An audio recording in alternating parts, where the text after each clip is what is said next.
Bismillahirrahmanirrahim. Assalamualaikum warahmatullahi wabarakatuh. Perkenalkan, nama saya Koko Yusuf Ardiansyah dari Pendidikan Vokasional Teknik Elektro Angkatan 2018. Pada kesempatan kali ini, saya akan menjelaskan model-model pendidikan kejuruan sebagai syarat ujian akhir semester pada mata kuliah Pendidikan Teknologi Kejuruan. Oke, langsung saja ya. Ini identitas saya adalah angkatan 2018. Oke, yang pertama, ini terdapat 3 model-model pendidikan kejuruan. 3 model penyelenggaraan pendidikan kejuruan, sebagaimana dikemukakan oleh Hadi dalam buku Mulyawati tahun 2007 yang berjudul Evaluasi Program Pendidikan Sistem Ganda. Suatu penelitian evaluatif berdasarkan stake countenance model mengenai program pendidikan sistem ganda pada sebuah SMK di Sulawesi Selatan. Model pertama, pemerintah tidak mempunyai peran atau hanya peran marginal dalam proses kualifikasi pendidikan kejuruan.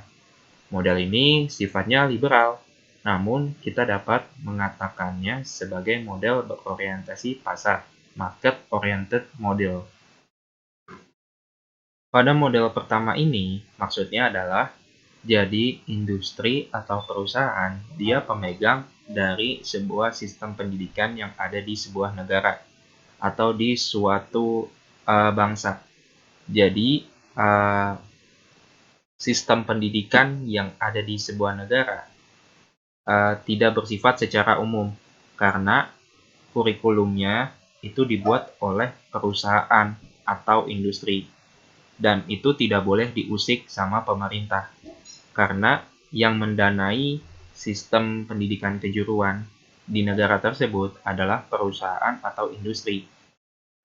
Nah, untuk negara yang menganut model ini itu merupakan negara-negara maju.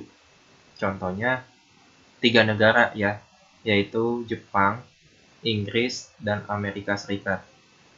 Nah, kebetulan ketiga negara ini, Jepang, Inggris, dan Amerika Serikat, termasuk negara yang memiliki industri sangat maju, bahkan sebagai acuan negara-negara lain standar industrinya itu.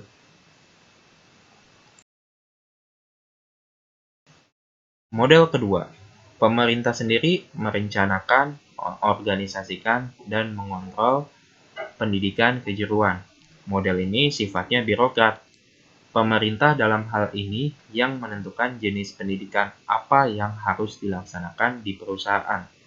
Bagaimana desain silabusnya, begitu pula dalam hal pendanaan dan pelatihan yang harus dilaksanakan oleh perusahaan tidak selalu berdasarkan permintaan, kebutuhan tenaga kerja, atau jenis pekerjaan saat itu. Jadi pada model kedua ini, pemerintah di sini yang memegang kekuasaan, karena pemerintah yang menentukan jenis pendidikan. Jenis pendidikan yang dilakukan pada industri atau perusahaan tersebut. Silabusnya bagaimana, terus masalah pendanaan bagaimana, dan juga pelatihan yang disediakan tuh bagaimana. Yang kelebihan dari model kedua ini adalah pelatihan yang dilaksanakan oleh perusahaan itu tidak selalu berdasarkan permintaan kebutuhan tenaga kerja. Jadi kalau misalkan di perusahaan itu tidak ada slot atau ruang untuk tenaga kerja di bagian itu, tapi tetap diadakan pelatihannya. Nah, itu bisa menambah pengetahuan kepada lapisan masyarakat tentang kejuruan, tentang vokasional. Ya, jadi model kedua ini intinya pemerintah yang memegang kekuasaan pendidikan kejuruan, yang mengendalikan semuanya. Begitu. Nah, untuk negara yang menggunakan model kedua ini adalah negara maju juga, yaitu contohnya Prancis, Italia, dan Swedia. Serta banyak dunia ketiga juga melaksanakan model ini. Oke, selanjutnya model ketiga.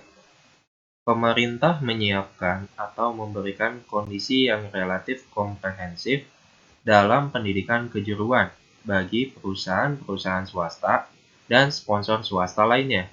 Model ini disebut juga model pasar dikontrol pemerintah, State Control Market. Dan model inilah yang disebut model sistem ganda, dual system. Sistem pembelajaran yang dilaksanakan di dua tempat, yaitu sekolah kejuruan serta perusahaan yang keduanya bahu-membahu dalam menciptakan kemampuan kerja yang handal bagi para lulusan pelatihan tersebut. Oke, jadi pada model ketiga ini maksudnya adalah pemerintah itu menyiapkan atau memberikan sebuah layanan bagi pendidikan kejuruan. Lalu nanti outputnya itu untuk perusahaan-perusahaan swasta dan sponsor swasta lainnya. Jadi nanti model pendidikan ini merupakan sistem ganda. Artinya pembelajarannya itu dilakukan di dua tempat, yaitu di sekolah dan di perusahaan. Jadi di sini ada keterkaitan dengan link and match, yaitu hubungan antara sekolah dengan perusahaan. Gitu. Jadi para peserta latihan itu nantinya mereka bisa mengasah ilmunya di dua tempat yang berbeda. Mungkin nanti teorinya itu dilakukan di sekolah, nanti praktiknya itu dilakukan di industri atau di perusahaan tempat kerjanya gitu, atau tempat magang gitu. Nah, ini merupakan sebuah model yang bagus ya untuk dicontoh, terutama untuk negara berkembang, contohnya negara Indonesia. Artinya apa? Di sini ada kawin paksa antara sekolah dengan dunia industri atau dunia usaha. Sehingga masyarakat atau peserta didik itu dapat merasakan terjun ke industri secara langsung, dapat mempelajari dunia keteknikan di industri secara langsung, bukan hanya sekedar teori di sekolah gitu. Negara yang menggunakan sistem ini diantaranya Swiss, Austria, dan Jerman. Kecenderungan yang digunakan di Indonesia adalah model ketiga ini, di mana pelaksanaan pendidikan sistem ganda dilaksanakan di dua tempat, yaitu di sekolah dan di industri, dengan berbagai pengembangannya. Sampai saat ini, Indonesia terus memperbaiki sistem pendidikan kejuruannya agar proses hubungan antara sekolah dengan industri dapat berjalan dengan baik dan lancar. Oke, selanjutnya di sini ada model-model pendidikan kejuruan, yaitu kaitannya tentang penyelenggaraan pendidikan dan pelatihan dengan pendekatan PSG. Bertujuan untuk satu, menghasilkan tenaga kerja yang memiliki keahlian profesional, yaitu tenaga kerja yang memiliki tingkat pengetahuan, keterampilan, dan etos kerja yang sesuai dengan tuntutan lapangan kerja. Jadi di sini tuh poin satu maksudnya harapannya tenaga kerja itu dia memiliki skill kompetensi ya, untuk menunjang nanti dia di lapangan pekerjaan. Kedua, meningkatkan dan memperkokoh keterkaitan dan kesepadanan atau kecocokan link and match antara lembaga pendidikan dan pelatihan kejuruan dengan dunia kerja. Jadi poin 2 ini dia membangun sebuah hubungan kerjasama ya antara lembaga pendidikan dan pelatihan kejuruan. Inilah fungsinya dari sebuah link and match. Yang ketiga, meningkatkan efisiensi penyelenggaraan pendidikan dan pelatihan tenaga kerja berkualitas profesional dengan memanfaatkan sumber daya pelatihan yang ada di dunia kerja. Jadi poin 3 ini maksudnya supaya penyelenggaraan pendidikan dan pelatihan itu lebih ditingkatkan lagi efisiensinya, lebih memanfaatkan kualitas sumber daya yang ada gitu, dan memanfaatkan fasilitas yang ada. Lalu keempat, memberikan pengakuan dan penghargaan terhadap pengalaman kerja sebagai bagian dari proses pendidikan. Jadi poin 4 ini maksudnya kita tuh harus mengapresiasi terhadap pengalaman kerja yang udah pernah kita ikuti sebagai hasil dari proses pendidikan yang udah pernah kita tempuh gitu. Oke, lanjut. Di sini masih model-model pendidikan kejuruan juga ya. Pengelolaan kegiatan belajar mengajar dalam pendidikan sistem ganda menurut Nurhardjatmo 2008 disandarkan pada beberapa prinsip dasar, yaitu satu, ada keterkaitan antara apa yang dilakukan di sekolah dengan apa yang dilakukan di institusi pasangan sebagai suatu rangkaian yang utuh. Jadi maksudnya tuh di sini sekolah sama institusi itu punya keterkaitan antara prospek pekerjaan gitu. Jadi nanti lulusan dari kejuruan dia gampang untuk mencari kerja, untuk mendapatkan lapangan pekerjaan itu mudah gitu. Terus yang kedua, praktek keahlian di institusi pasangan merupakan proses belajar yang utuh, bermakna dan syarat nilai untuk mencapai kompetensi lulusan. Jadi maksudnya poin 2 itu praktek keahlian di institusi itu harus apa ya, prosesnya itu lengkap gitu secara utuh supaya dia tuh nanti lulusannya mencapai standar kompetensi yang dibutuhkan di kerjaan gitu.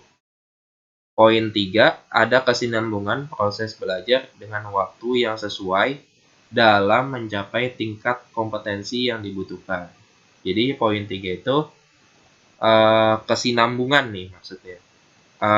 Kesinambungan proses belajar dengan waktu dalam mencapai kompetensi. Jadi kita tuh di sini harus punya target. Jadi kira-kira kalau misalkan kita sedang menempuh proses belajar di kejuruan, pasti kan waktu terus berjalan gitu. Nah, itu kita harus mempunyai target. Kira-kira ini yang udah kita pelajari itu berkesinambungan tidak dengan apa yang nanti kita butuhkan di dunia kerja gitu. Apakah ini udah sesuai sama kompetensi yang dibutuhkan di industri atau belum gitu. Lalu poin 4, berorientasi pada proses di samping berorientasi kepada produk dalam mencapai kompetensi lulusan secara optimal.